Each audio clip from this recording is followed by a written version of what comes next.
Twongeye kubaha ikaze ku rubuga rwa Sport for Change Media tubagezaho amwe mu marushanwa yerekeye u Rwanda yabaye mu mpera z'icyumweru dusoje. Ku rwego mpuzamahanga, ikipe y'u Rwanda y'umukino wa taekwondo yari igizwe n'abakinnyi batandatu yari mu irushanwa ngarukamwaka ry'umukino wa taekwondo ryitwa Korean Ambassadors Cup ryabereye Arusha muri Tanzania kuwa gatandatu no ku cyumweru. Ryahuje amakipe yose hamwe 12 yaturutse muri Kenya, Zanzibar, Malawi, u Rwanda na Tanzania. Ikipe yahagarariye u Rwanda muri iri rushanwa yari igizwe n'abakobwa babiri, uw'ababyeyi Delphine ukina mu bafite munsi y'ibiro 53 na Ndacyayisenga Aline mu bafite munsi y'ibiro 57. Abahungu bari bane, Kayitare Benoit ukina mu bafite munsi y'ibiro 63, Sekanyambo Jean Paul mu bafite munsi y'ibiro 58, Munyakazi Vincent mu bafite munsi y'ibiro 74 na Mwemezi Cedric mu bafite munsi y'ibiro 87. Abakinnyi batanu batsindiye umudari wa zahabu buri wese mu cyiciro cye, aribo uw'ababyeyi Delphine, Ndacyayisenga Aline, Sekanyambo Jean Paul, Munyakazi Vincent na Mwemezi Cedric. Undi mukinnyi umwe, Kayitare Benoit, we yatsindiye umudari wa bronze. Uw'ababyeyi Delphine yatwaye kandi igihembo cy'umukinnyi wagaragaje ubuhanga kurusha abandi MVP muri iryo rushanwa mu cyiciro cy'abagore. Bagire Alain Irene wahabwa icy'umutoza mwiza w'irushanwa, Mushambokazi Zura we yahawe icy'umusifuzi witwaye neza muri iryo rushanwa. Naho mu rwego rwa rusange hagendewe ku giteranyo cy'amanota, ikipe y'u Rwanda yahawe igikombe cy'umwanya wa gatatu. Mu marushanwa y'imbere hano mu Rwanda muri Kung Fu i Kigali ku cyumweru habaye shampiyona y'igihugu, hari naryo rushanwa ryasoje ay'umwaka wa 2019 ryahuje abakinnyi 95 barimo abakobwa 7. Abo bose bakaba bafite hejuru y'imyaka 16, baturutse mu makipe 18 yo hirya no hino mu gihugu. Muri taolu cyangwa se imyereko, abagabo mu cyiciro cya Nana Kwan aho bakoresha amaboko, Tuyizere Blaise wo muri Kigali Wushu Club yatwaye umudari wa zahabu, Chimimana Alex wo muri Tiger Wushu Club atwara umudari wa feza, Mutuyimana Emmanuel wo muri Kigali Shaolin Temple atwara umudari w'umuringa. Mu cyiciro cya Chang Kwan aho bakoresha amaboko, Kwizera Claudien ho muri Rwanda Chin Wu Academy yatwaye umudari wa zahabu. Umudari wa feza utwarwa na Tuyizere Blaise wo muri Kigali Wushu Club, naho Gashayija Umberto wo muri Rwanda Chin Wu Academy atwara umudari w'umuringa. Mu cyiciro cya Daoshu aho bakoresha inkota, Kwizera Claudien ho muri Rwanda Chin Wu Academy yatwaye umudari wa zahabu. Niyonsaba Evode ho muri Red Dragon atwara umudari wa feza, naho Gashayija Umberto ho muri Rwanda Chin Wu Academy atwara umudari w'umuringa. Mu cyiciro cya Gunshu aho bakoresha inkoni, Kwizera Claudien ho muri Rwanda Chin Wu Academy niwe watwaye umudari wa zahabu. Umudari wa feza utwarwa na Ntambara Jean Marie Vianney ho muri Red Dragon, naho umudari wa bronze ukaba waratwawe na Gashayija Umberto ho muri Rwanda Chin Wu Academy.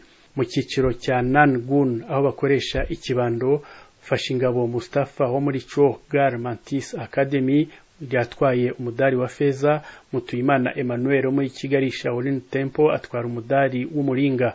Mu cyiciro cya Qianshu aho bakoresha icumu, Bizimana Gerard wo muri Kigali Wushu Club yatwaye umudari wa feza, Kwihangana Thierry wo muri Black Eagle w'ingoma atwara umudari w'umuringa.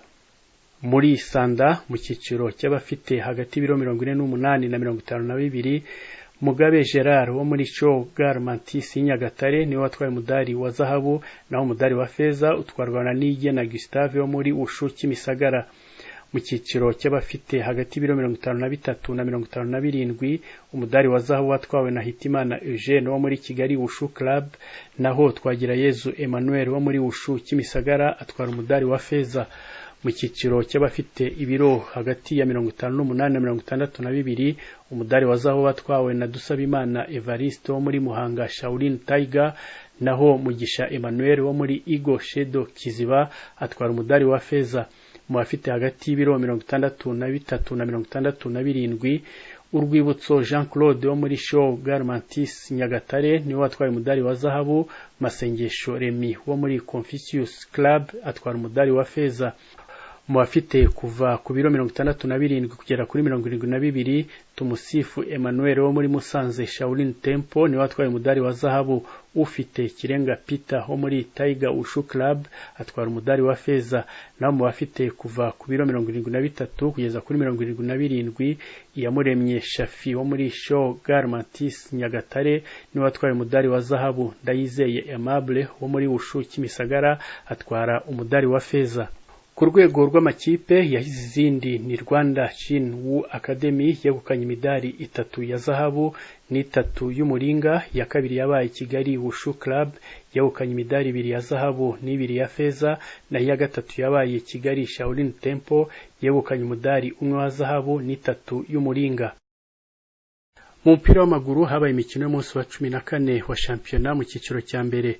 Gasogi United yanganije na AS Kigali igitego 1-1, APR tsinda Heroes 1-0, Bugesera yatsinze Gicumbi ibitego 2-1, Rayon Sport itsinda Mukura Victory Sport ibitego 5-1, Musanze yanganije na Etincelle 0-0, Police itsinda Kiyovu Sport ibitego 3-1, Sunrise yanganije na Marine igitego 1-1, Espoir nayo inganya na AS Muhanga 0-0.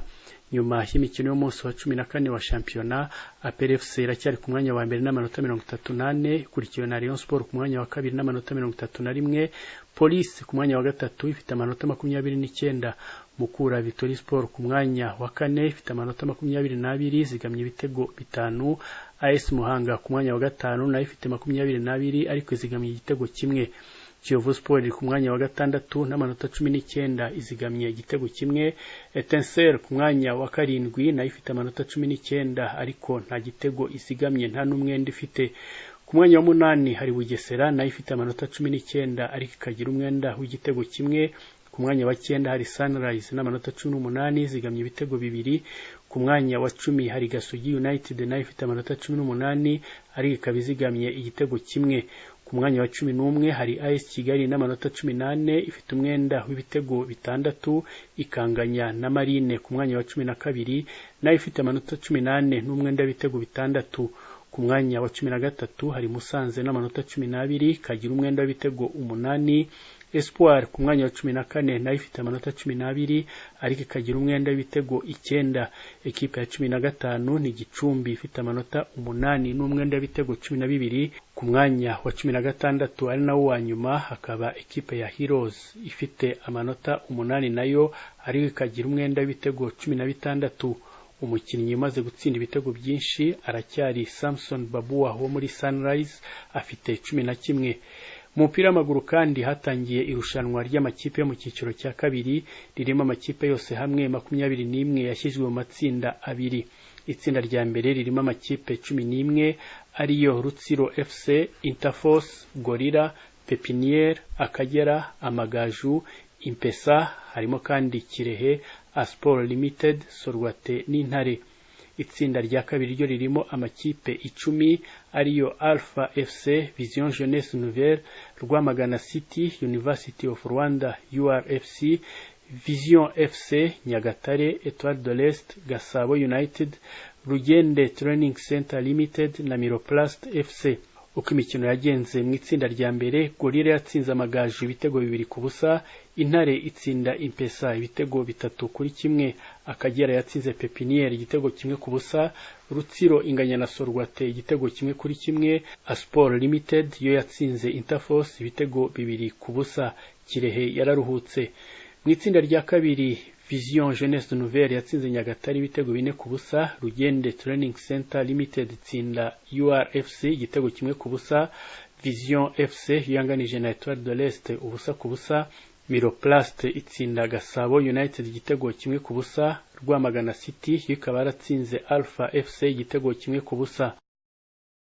Mu mikino ngororamubiri ku cyumweru i Kigali habaye isiganwa ku maguru ryitwa Kigali Half Marathon ryo gusiganwa kwiruka ku maguru ahareshya na kilometero 21.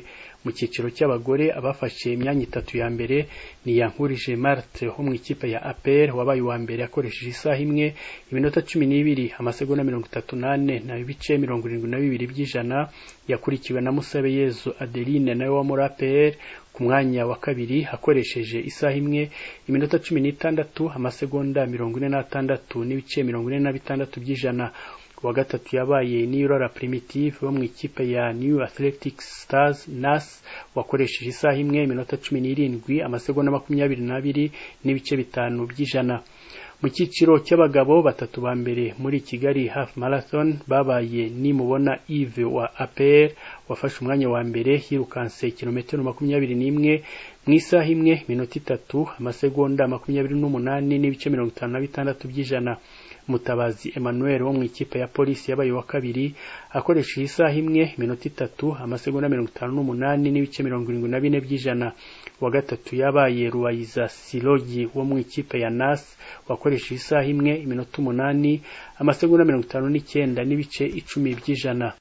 Muri basketball ho kuwa gatandatu hasojwe irushanwa BK Pre-Season Tournament ribanziriza umwaka w'amarushanwa y'uwo mukino mu Rwanda, ryarimo amakipe 5 y'abagore yahuye yose.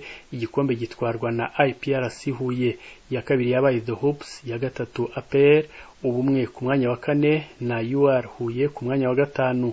Amakipe y'abagabo yo yari yatangiye irushanwa ari 11.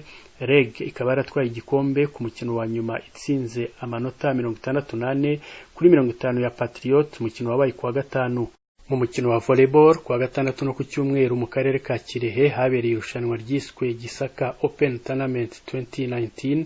Icyiciro cy'amakipe y'abagore kikaba cyarimo amakipe 10. Igikombe gitwarwa na UTB yatsinze IPRC Huye 7-3 ku busa ku mukino wa nyuma. Amakipe y'abagabo asanzwe mu cyiciro cya mbere yo yari 5.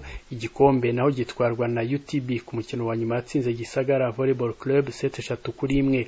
Hari kandi icyiciro cy'amakipe 8 y'abagabo ariko adahora mu marushanwa. Igikombe gitwarwa na Banque Populaire du Rwanda ku mukino wa nyuma yatsinze Rwanda ya 7-3 kuri 1. Icyiciro cy'abakinnyi bacyuye igihe veteran cyo cyarimo amakipe 4.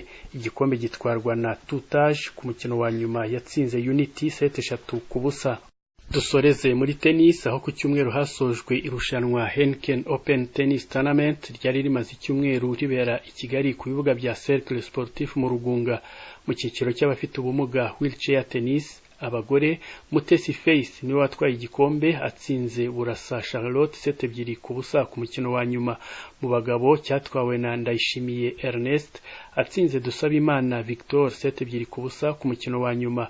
Hari n'icyiciro cy'abakinnyi babigize umwuga. Mu bagore Umulisa Joseline niwe watwaye igikombe atsinze Ingabire Megan 7-2 kuri 1 ku mukino wa nyuma.